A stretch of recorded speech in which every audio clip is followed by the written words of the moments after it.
Y'all, there is a new immersive indoor exhibit at the Madison Children's Museum called the Nice Age Trail. It's a joy-inspiring trip through 4 Wisconsin seasons and habitats where kids get to dress up and pretend to be animals to grow empathy and appreciation for nature. Buzz like a bee, dance like a crane. The play space is all natural, free from plastics and harmful chemicals, and it's included with the price of museum admission. The grand opening is June 1st.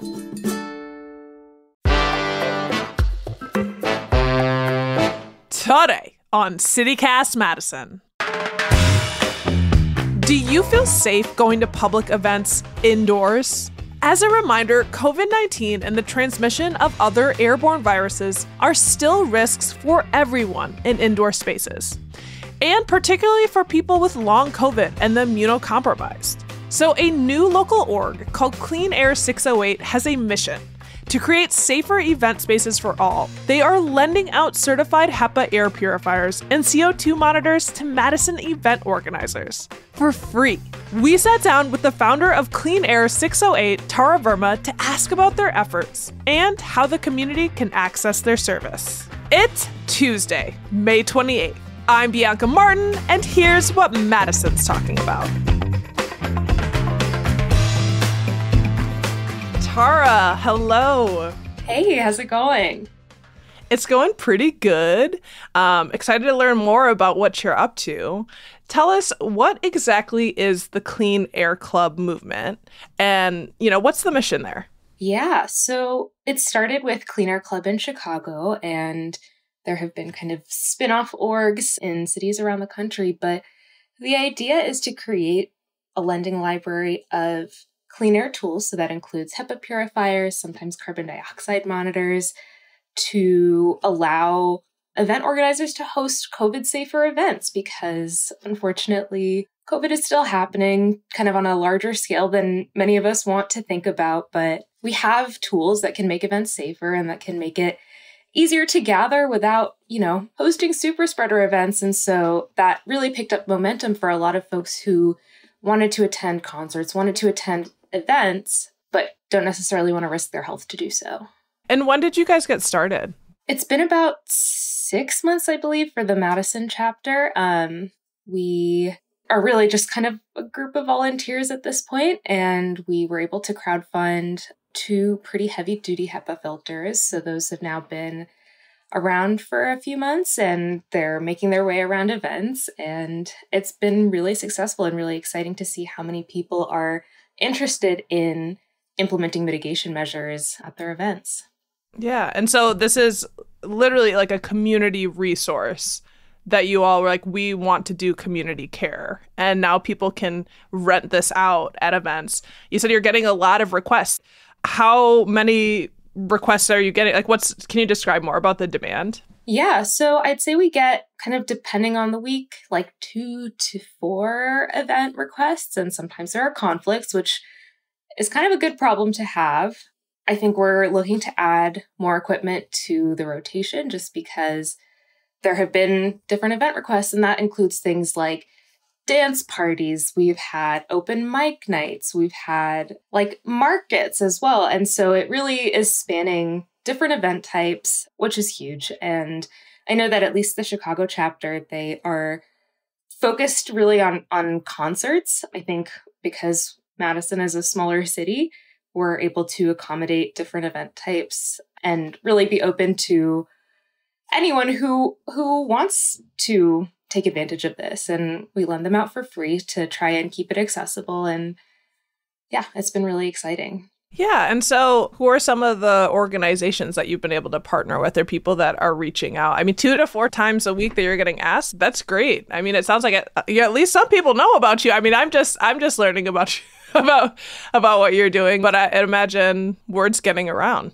Totally. So our kind of primary partnership is with Communication. It's a venue in Madison. It's like a sober, mask-required community space. They have concerts, they have open mic nights, they have crafting events. And so they kind of store the equipment when it's not in use. And as such, anytime that it's available to them. And they host a bunch of DIY shows. And so that's been a big venue. I think we've got a couple of requests for the upcoming Hot Summer Gaze dance parties, which are my personal favorite form of Madison nightlife. So that's really exciting too. Yeah. What are the challenges of doing these different types of events? Do they present their own unique needs, I suppose? I like that question. And I think perhaps one of the bigger challenges is making it really clear that these are a mitigation tool, but aren't going to guarantee that nobody will get COVID or any other sort of airborne illnesses just because there are purifiers running. And I think that that's kind of part of why one of the decisions we made as an organization is to prioritize mask-required events. Just if there are conflicts, we will give precedence to the event that requires masks, just because we know that kind of taking a multi-layered approach to mitigation is going to be more effective than any one tool in isolation. And so that's something that I think has been a little bit challenging to communicate and kind of manage the expectations and even to some degree liability around is making it clear that these are tools that will help reduce the concentration of airborne particles. There are no guarantees past that. I can't promise you that running these filters will mean that nobody gets sick. I can't promise that they mean that your event is 100% safe. And so that's kind of a challenging thing to bear the responsibility of, I think. Yeah, definitely. And I around this whole conversation, I'm thinking about how much awareness is there at this point in time around COVID and folks thinking COVID is over and they don't maybe even understand the need for this service. What are you coming up around with that? So I think that the biggest sort of pieces of information that in my experience seem to be missing from sort of public consciousness in a big way. The first is about how airborne transmission works. And so I think early on, back in 2020, there was kind of the messaging around droplet transmission. And that's when being 6 feet apart is an effective infection control measure. What we've learned since then is that transmission is actually airborne, which means that not only do the particles move in the air like smoke, but they also can linger. And so you can walk into a room where someone had COVID 3 hours ago, and if the ventilation isn't great, there's still kind of a risk of infection from those lingering particles in the air. So that's kind of a big piece where it feels like we sort of have to account for the gaps in public health messaging. And so part of what we're trying to do as an organization is also put together informational resources that are kind of easily shareable Instagram infographics to kind of get that across. And the other piece that I think is missing is that recent studies have set 40% of infections being asymptomatic. And so a lot of times people can have COVID and not even know, and then they will spread COVID and not even realize. And so kind of those two pieces in tandem, one, you don't have to be in the room with someone who is infected for infection risk to be present, and two, asymptomatic spread means that there's not really a reliable way to walk into a space and be able to accurately assess the level of risk to you or the people around you. I think part of our mission is to be able to spread that kind of information and kind of in tandem provide the resources to address some of that so that we can not only have those resources available, but make it clear to event organizers why they are an important resource to have access to. And I'm curious what your perspective is on, the landscape in Madison before you launched this, before you decided to, dedicate your time and volunteer to make this happen, what you were seeing around town. It seems like there is a real diversity of how people were approaching this period and COVID. I know a room of one's own, the wonderful bookstore over in Atwood, they still expect people to wear masks. They have them right when you're coming in, and it's that sort of safety consciousness, but not everyone is doing that. So I'm curious your perspective, kind of how you've seen Madison approach this in different parts. I think that room of one's own is a great example of what it means to like remain accessible and to continue to prioritize safety. And I'm so glad that they're doing everything that they're doing. I think that they are in the minority of Madison spaces that are taking COVID safety seriously. And it was really bumming me out because I know that for a lot of disabled and immunocompromised folks, it's a matter of life and death. One-way masking, by which I mean if you as an uninfected person have a mask on, does offer some protection, but it's not nearly as effective as two-way masking, which is where both the infected and uninfected person have masks on. That dramatically reduces transmission risk. And so a lot of folks have been pushed out of public spaces in a really major way. And that's kind of a bummer to see, and which it's part of the reason that this felt like a really important project to bring to Madison is there is a demand for COVID-safe community. There is like a lot of people really want to feel connected, but again, can't risk their health to do that. And I think that was the driving factor is I just wasn't seeing any sort of events or spaces in Madison outside of room of one's own and communication that were really prioritizing like safe ways of gathering.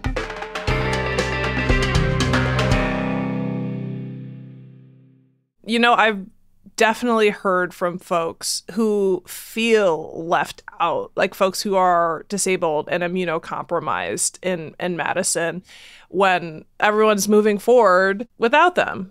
And I'm curious, like, what you've heard now that you're providing this resource from individuals from those communities. Yeah. So I want to just preface this by saying the risk that COVID poses isn't just to disabled and immunocompromised folks, right? Like, unfortunately, nobody is exempt from long COVID and those complications. It can cause pretty severe problems even in people with fully functioning immune systems, and people who are young and healthy are not the exception to that. But as far as what I've been hearing, folks are really excited. I think there have been concerts, there have been open mic nights where I have like dear friends of mine who haven't been able to do stand-up comedy in the last year and a half finally have the opportunity to get back out on stage and do that again because there is a safer event for them to do that. And that is really important to me. It's why we're doing it. Yeah. I'm just so heartened by this concept. And I feel like this community care model would be like an especially, or Madison would be an especially fertile place for this to take root. Well, what do you think? With what you've seen so far? Yeah, it's been great. The reception has been like so much warmer than I was afraid of. I think the fact that there are so many events happening already that are leveraging these tools, it's just really exciting to me that like folks are open to mitigating risk, even when they don't necessarily feel like there is a risk to themselves, but as sort of an act of community care to implement any sort of mitigation measures is a huge win in my books. And, you know, I've seen that play out, and it's really lovely to be able to provide this. Yeah. And, you know, last year, the issue of wildfires came hard and heavy to our hamlet. And now already this year, we've seen smoke and health advisories coming up. You guys, you know, are working on getting air purifiers out to folks and CO2 monitors. Like, how are you thinking about your resources in a broader scope of protection, you know, outside of COVID? Yeah, so I think that's been kind of one of the ways that our work has been made a little bit easier is even if folks want to sort of minimize the risk that COVID presents, clean air is kind of unambiguously a good thing, right? Like the way that HEPA filtration works is it will pull in air, physically filter out particulate matter, and then push out clean air that's had all of those particles removed. And so that includes wildfire smoke, that includes sort of allergens. And so there's kind of an unambiguous case to be made for why prioritizing indoor air quality is a really good thing to do, especially with how smoky things have been last summer and then this summer as well. So yeah, they work in tandem. Yeah, definitely. And so I imagine people listening are, at least I'm thinking, like, if I throw a party or an event, I can, reach out and request one of these wonderful air purifiers that you guys have. What's that process like? Yeah, so we have a request form where we'll ask for information about you as the organizer, as well as the event type. We ask about whether or not you are going to be requiring masks and what transportation and access needs you have. And when that request comes in, we'll kind of check it against availability. And if we have equipment available, we'll reach out and coordinate pickup and drop off. All of that is linked out on our Instagram, which is at cleanair608. That's the handle. And yeah, it's pretty straightforward. And we've been able to get equipment to a lot of different events. Yeah. And I kind of generally get it, but the CO2 monitor, we haven't talked about that quite as much. Could you talk about the importance of those? And those are one of the things you offer as well. Yes. So basically, a CO2 monitor will give you the parts per million of carbon dioxide particles in the air. And what that can do is serve as sort of a proxy measure for ventilation. So outdoor air quality, you're generally hovering between 400 to 600 parts per million of carbon dioxide. That's generally what you will see in outdoor air. With indoor air quality, it depends on the ventilation of a space, but I've, been at shows at the Sylvie where it gets up to 2,000 parts per million. So these are little like handheld, like you personally, it lets you know. Yes, exactly. What kind of space you're in. Okay, that's great. It's literally like this big. Looks like the size of a baseball. Yes, exactly. What you're holding up. And basically, you want to target comparable to outdoor air quality whenever possible in order to mitigate transmission risk. And so it can be a good indicator of how well ventilated a space is.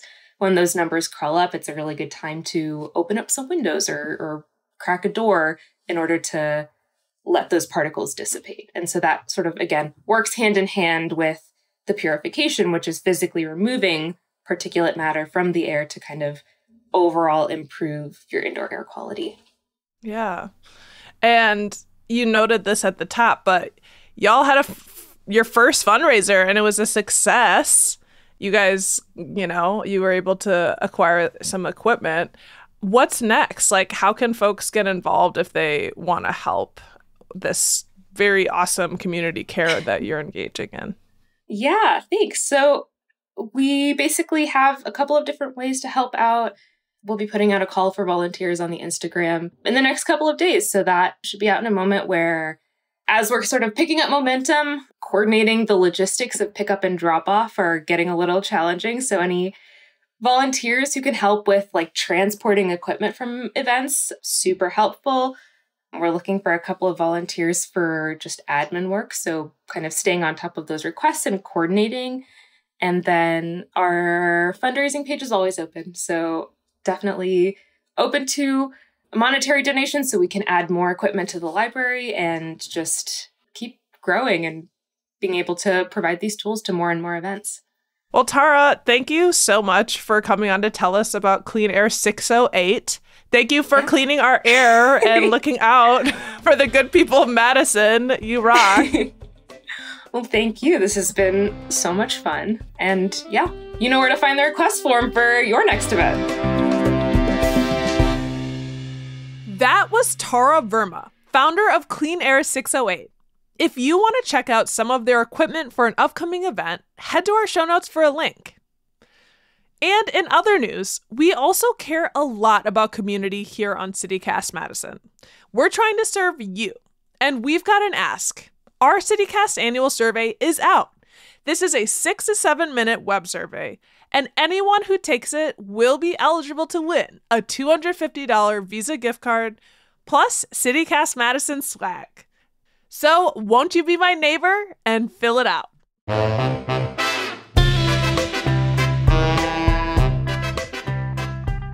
That's all for today. here on CityCast Madison. I'm Bianca Martin. If you enjoyed the show, why not share this episode with someone you know who loves to go to a lot of events? We'll be back tomorrow morning with more stories from around the city. Until then, take very good care.